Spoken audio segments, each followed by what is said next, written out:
Berlín, 1948.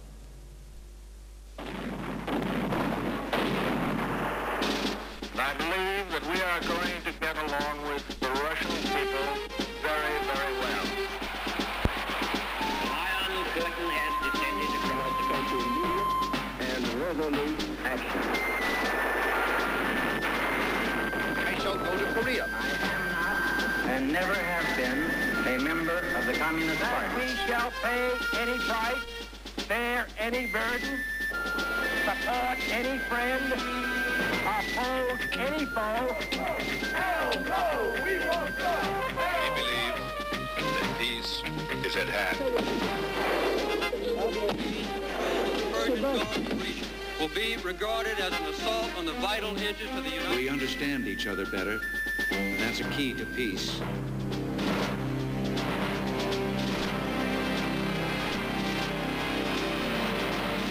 El águila y el oso. Reportajes de la Guerra Fría.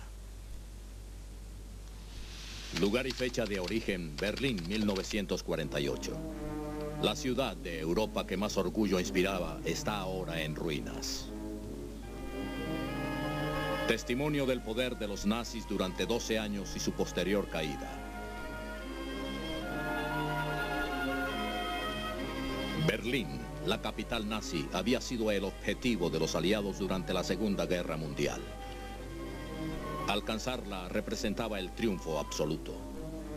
Además, debido a su ubicación geográfica en el centro de Europa, se pensaba que al controlarla se podía dominar a todo el resto del continente. Para la primavera de 1945, las fuerzas británicas y estadounidenses se desplazaban hacia Berlín desde el oeste, mientras los aliados soviéticos lo hacían desde el este. It had been agreed that the Western Allies would make for Berlin. That was absolutely agreed by everybody. And then quite suddenly, on the 28th of March 1945, Eisenhower personally telegraphed to Stalin and said that he decided to move the direction of the Western armies southwards because he didn't think that Berlin was any longer of strategic importance. Stalin, of course, was delighted. He did exactly the opposite. He strengthened his Berlin forces and put his best troops there because to the Russians it was very important to get to Berlin before we did. El 16 de abril de 1945, el Ejército Rojo lanzó su último ataque sobre Berlín. Los alemanes se defendieron con coraje. En el asedio murieron 100.000 soldados soviéticos, pero aún así capturaron la ciudad. Los soviéticos habían comprado la ciudad con sangre. Recordaban Stalingrado y sus 20 millones de muertos e iniciaron una ola de saqueo, violación y destrucción. Luego se dieron a la tarea de imponer un gobierno soviético. Organizaron periódicos, sindicatos laborales e imponentes carteles en los que se retrataba a Stalin como el sabio maestro y protector de los trabajadores. En julio de 1945, las fuerzas soviéticas, británicas y estadounidenses entraron en Berlín. El desfile no fue tan armonioso como aparentó ser, pues los soviéticos habían hecho todo lo posible para demorar la entrada de los aliados. Sin embargo, ya se había acordado que la ciudad iba a ser dividida en sectores, por lo que la Unión Soviética se resignó a ceder a las fuerzas aliadas las zonas que les correspondían. Los estadounidenses estaban ansiosos por volver a casa para dejar atrás el fardo de la guerra, ver de nuevo a sus seres queridos y retornar a la vida cotidiana. We demobilized almost completely and almost overnight. By the summer of 1946, we did not have a single division in our army, nor a single group in our Air Force that could be considered ready for combat. Now, in retrospect, it's clear to me that we subjected Joseph Stalin to intolerable temptations through our own weakness, and it has taken us many years to pick up the pieces from that great mistake involved in our demobilization after VJ Day. They were not demobilizing the way we were. They were maintaining and strengthening their military forces. They cut back on the manpower involved, but they modernized their industrial plant and their manufacturing base for military purposes. Mr. Stalin, in February, or I guess, yes, February 1946, made a speech in which he announced this policy, that they were going to do everything they could through 3 5-year plans to put themselves into a position for dealing with every eventuality, and that those eventualities included the prospect of war, which he thought was inevitable, and the United States was the principal culprit in the world, being a capitalist country. La guerra que los soviéticos libraron en Berlín fue en principio insidiosa, solo con el tiempo se tornó evidente. Tenían una considerable ventaja, pues controlaban los territorios aledaños a la ciudad, la cual era conocida como una isla en un mar rojo y en donde empezaron a imponer su autoridad. En enero de 1948, los soviéticos detuvieron un tren militar británico e hicieron descender a todos los pasajeros alemanes. En marzo, dieron la orden de inspeccionar todos los trenes, pero los guardias estadounidenses se rehusaron a obedecer y por ello fueron desviados hacia un apartadero. En abril, un caza soviético accidentalmente se estrelló contra un avión británico. Luego, surgieron disputas en torno a qué moneda se iba a usar. Los soviéticos no aceptaban los nuevos billetes creados por Occidente, los marcos alemanes, y prohibieron su circulación.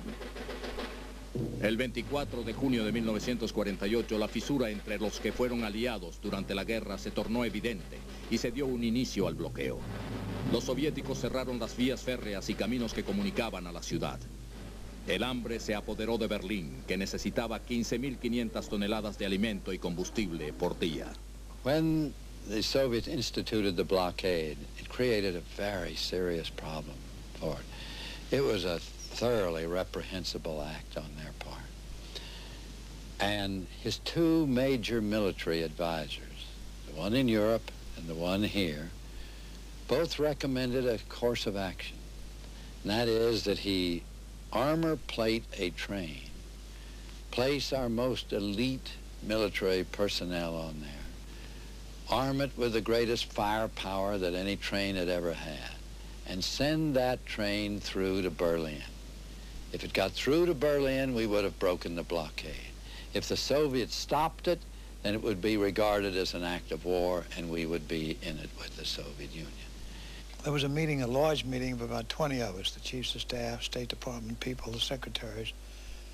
And at the meeting, I think it was about 18-3 for not putting the troops in. I was for putting them in. I felt certain that we had the bomb, and Stalin didn't, and that he would never shoot Americans off the train. General Spaatz, the Chief of Staff of the Air Force, he also felt the same way. We never knew who the third one was that voted with us on it, but we were badly outvoted, and we therefore started the Berlin airlift. El 26 de junio de 1948 llegaron los primeros aviones a Berlín con 700 toneladas de alimento, una cantidad ínfima para una ciudad en ruinas con más de 2,5 millones de personas. El comandante estadounidense, General Clay, anunció que estaba dispuesto a intentar un puente aéreo, aunque no garantizaba el éxito, pues sabía que incluso en la mejor de las situaciones muchas personas iban a padecer hambre y frío. Si la población de Berlín no estaba dispuesta a soportar tales condiciones, el plan podía fallar. El Águila y el Oso continuará en un momento. Usted está viendo en El Águila y el Oso. Continuamos con El Águila y el Oso. En junio de 1948, pocos dudaban de las intenciones de los soviéticos durante los primeros días del puente aéreo. La Unión Soviética recién había creado varios estados satélite en casi toda Europa del Este y ahora querían Berlín. Molotov, el ministro de Relaciones Exteriores de Stalin, dijo entonces: el destino de Berlín será el destino de Alemania. El destino de Alemania será el destino de Europa. En Gran Bretaña, Winston Churchill respondió con la actitud desafiante que le era propia. There can be no doubt that the communist government of Russia has made up its mind to drive us and France and all the other allies out, and to turn the Russian zone of Germany into one of the satellite states under the rule of totalitarian terrorism. Really felt very easy about the situation in Europe as a whole in 1946 and 47 and 48. I mean, there was a general sort of suspicion that there might be some very revolutionary events in various countries of Europe, it actually didn't happen. And of course the Berlin blockade was a kind of a physical symbol of this struggle of the two systems. Para julio de 1948, el puente aéreo permitía la entrada de 2.500 toneladas de suministros por día, solo la mitad de lo que necesitaba la ciudad. En Berlín la vida era difícil e incluso los niños sufrían. They went to school with cans and spoons, and about lunchtime the children got probably their only hot meal a day, and they took it. They were very keen on it. We teachers envied the children sometimes, and sometimes if something was left, we got something from their food as well, but not that very often. They went into the neighboring gardens. They stole the fruit, they stole vegetables, potatoes. They played, the children. They didn't play as children usually do today. They played stealing. They played collecting cigarette stubs in the streets, especially near the barracks of the Allied soldiers. It was a play, but it was serious. Tanto Estados Unidos como Gran Bretaña enviaron a la ciudad todos los aviones de los que disponían, incluyendo los enormes hidroaviones Sunderland, de origen inglés. Los Sunderlands aterrizaban en un lago y transportaban importantes cantidades de sal. Todos los pilotos volaban bajo una gran presión. You consider the numbers of aircraft that were in the air, in the 3 airfields in a very small area, the British field at Gatow, Tegel in the French sector, Tempelhof, crossing patterns, aircraft coming in, weather going to pot, having to pull up and go home. It was a risky operation. It was during that time that we had a mid-air collision that 2 aircraft fell just outside of the airfield. I was in a stack up over Berlin before radar came. They had us at all altitudes holding in the cloud. We came right together with another airplane, nose to nose, C-54s, eyeball to eyeball. We could see the expression on the pilot's face just as we crossed. Almost hit prop tips. Occasionally there were, the MiGs would buzz the aeroplanes, and that was all rather frightening, and they'd come alongside and waggle in their wings, but no one took any notice. No one was going to follow them, for example, as suggested. Oh, I was about 3 miles off the end of the runway, landing to the east, and suddenly there was a flash of light in our eyes, a co-pilot and I, like the sun going down. Well, the sun was behind us. We couldn't figure out what was wrong. And the Russians mounted an enormously powerful searchlight over here in East Berlin and tried to blind us. Pero los rusos nunca atacaron. ¿Por qué? Because they knew we had the bomb and they didn't have it. I think they went as far as they felt they could. At the same time, were confident that we wouldn't pull another situation on them like Hiroshima or Nagasaki. Sin embargo, dentro de la ciudad se estaba librando otro tipo de guerra. The Soviets tried to impress and depress us on the Western side, not only the Germans, but also the Western allies. We had a lot of kidnapping of journalists, even of some politicians. From the first moment on, they planned to make it a communist state. El 6 de septiembre de 1948, una multitud de manifestantes comunistas se disponían a interrumpir una reunión del Ayuntamiento Civil de Berlín, sostenida en el sector controlado por los soviéticos. Ya había pasado antes, solo que esta vez las tropas soviéticas arrestaron a 46 policías del sector oeste encargados de proteger a las autoridades electas. El alcalde electo de Berlín, Hans Reuter, pensaba que el futuro de la democracia en la ciudad estaba en riesgo. And Hans Reuter asked the Berliners over radio a day before, once an hour, come to meet with us at the Reichstag and show that Berlin will stay free. And these people came because they decided to be free and to stay as they were. And I think this is the strength of a democratic society, that in a case, people are called in a situation of depression, of fear, they come and they show up. El 9 de septiembre, 78 días tras el inicio del bloqueo, 300.000 berlineses se encontraban reunidos frente al Reichstag. The crowd calls for Ernst Reuter, the man Berlin elected as its mayor, only to be rejected by the Russians. With stubborn courage, and in the certain knowledge of his fate should the Western Allies leave Berlin, he defies the menace from the eastern sector. La tensión era considerable. Las multitudes que retornaban al sector soviético se toparon con la policía rusa. Al parecer era inevitable que se produjera un disturbio. Scaling the Brandenburger Gate, German youths attempt to haul down the Russian flag and Soviet troops open fire.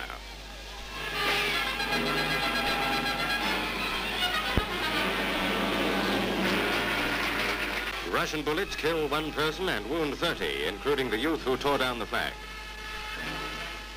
Los soviéticos sentenciaron al joven a 25 años de prisión. Los berlineses habían demostrado que querían estar bajo el dominio de Occidente. Sin embargo, el invierno estaba por llegar y la población se preguntaba si el puente aéreo iba a continuar, si el invierno y el hambre iban a azotar con fuerza y si los aliados se iban a rendir. El águila y el oso continuará en un momento. Continuamos con el águila y el oso. Para mediados de septiembre de 1948, el puente aéreo de Berlín se estaba tornando cada vez más eficaz, toda vez que se incrementaba la cantidad de suministros que entraba a la ciudad. El 18 de septiembre, la Fuerza Aérea Estadounidense celebró su día realizando más de 900 incursiones y transportando la cifra récord de 7.000 toneladas de alimento, carbón y suministros médicos. Los berlineses tenían otra razón para sonreír. Un joven piloto de Alabama, el teniente Gail Halvorsen, había encontrado la manera de llevar felicidad a los niños de la ciudad. And you couldn't believe the look on the kid's face. They got a half a stick of gum, just like they got $1 million. And they unwrapped the wrapper very carefully, and the other kids wanted the wrapper. They passed the wrapper around for their kids to smell. I couldn't believe it. Stood there with my mouth wide open. So I told the kids, hey, if you'll come back here tomorrow, stand in that open place right in front of the runway, I'll drop enough gum and candy that you'll all have some if you'll share it. And then I said, hey, when I come over the airfield at Tempelhof at First in West Germany, I'll wiggle the wings of the airplane like this, rack them up. And when you see those wings wiggle like that, well, then you'll know that's my airplane. Get ready. Went back over Berlin the next day. There were the kids. Pushed those 3 parachutes out the flare chute, and they just exploded, running around in circles. Sin embargo, una niña no pudo atajar ningún caramelo, por lo que decidió escribirle a Halvorsen. Bitte wirf mir einen Fallschirm ab. Dear Chocolate Uncle, please drop me a candy parachute. I'm sure you'll recognize this house. It's the one with the white chickens in the garden. Best wishes, your Mercedes. So I started looking for white chickens, and I couldn't find them. I told my buddies, hey, look for the white chickens, we got a drop to make. Nobody could find it. Sometime later, I got a letter from my so-called chocolate uncle. He wrote that he tried to find the garden with the chickens, but he couldn't. So he enclosed some candy and chewing gum for me. For me as a child, this was quite a surprise. Pero a medida que se aproximaba el invierno, las condiciones se tornaban cada vez más hostiles y la población comenzaba a preocuparse. Life was difficult. This is the first answer to that. And everybody tried to get through on this or that way. We had to adjust to a lot of complications. No electrical power all over the day, sometimes no water. Not everyday bread in the shops. Los establecimientos no solo carecían de pan, sino de cualquier otra cosa. Como consecuencia, los berlineses organizaron centros de intercambio, donde podían buscar bienes y cambiarlos por aquellos que no necesitaran. El tráfico de trenes disminuyó, así como lo hizo el carbón para la calefacción, por lo que la gente optó para buscar madera en los parques. La electricidad también era un recurso escaso. Power cuts limit housewives to 2 hours of home lighting a day. Everywhere, household duties go by the clock. While one district sleeps, the day begins in another. Los aliados de Occidente decidieron evacuar a los niños, pues había más seguridad fuera de la ciudad. En noviembre, a medida que empeoraba el invierno, el puente aéreo comenzó a presentar fallas y la cantidad de alimentos descendió abruptamente. Pero aún así, los pilotos y los berlineses estaban determinados a resistir. They'd do anything for us. They'd load the aeroplanes in double quick time and cold, and of course it was a terrible winter. We had no de-icing equipment on the airplanes at all. We put a paste on the wings called Kill Frost, to keep the ice off the wings, and of course it didn't work. It was a very, very rough exercise altogether, and very, very dangerous. Well, I was flying 128 hours a month, and when you fly 128 hours a month, you're a basket case. You get dangerous. So we didn't have any chance to sleep anymore. And I can reveal now what happened during the airlift. We were so tired that the captain and the co-pilot used to split it up. We'd sleep on the floor. We'd just take turns sleeping. A pesar de todo, el puente aéreo mejoró en organización y los pilotos en habilidad. Un sofisticado sistema de radar pronto permitió que aterrizaran aviones a razón de 1 cada 65 segundos. We like to land on this beautiful approach out here between these buildings. And they'd get us on this glide path, and they'd say, "Art, you're one knot too fast, or you're one knot too slow. You're 10 feet above, or you're 10 feet below." They'd bring you right in that center line. En enero de 1949, el puente aéreo resultó ser tan exitoso que las raciones de alimento comenzaron a incrementarse. Para el mes de abril se estaban transportando más suministros de lo que se había enviado antes por camión, tren o barcaza. Ahora era Rusia y sus países satélite los que sufrían las consecuencias de un contrabloqueo, por lo que Stalin decidió buscar un acuerdo. What was happening, though, was that they were suffering a very serious public relations damage because the Berlin airlift was succeeding. We again showed our scientific preeminence in the world, and they finally couldn't stand it any longer.